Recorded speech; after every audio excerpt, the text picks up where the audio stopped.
Nebloga 2023 metų Q3 S-Line'as su visais pajuodinimais. Graži mašinytė, graži tokia mėlyna spalva metaliko. Lapkričio 20 aukcionas, parsiduodant draudimo. Dabartinį statymą turi $9600, o pažeidimas jos tikrai yra labai nedidelis.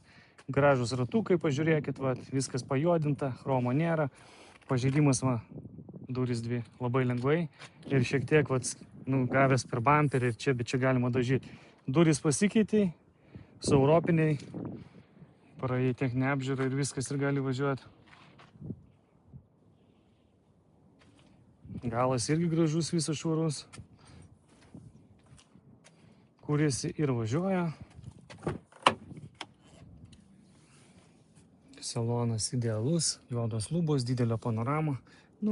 Praktiškai nauja mašina.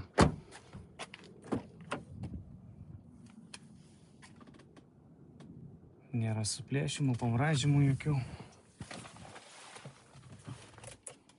Raktas yra ofise, matot. Neparodysiu, kaip užsiveda, bet jinai kūrėsi ir važiuoja, galite tai pasižiūrėti draudimo svetainėje. Ten yra užvesto variklio video, bus labai aiškiai, pamatysit, kaip jinai veikia, kaip važiuoja.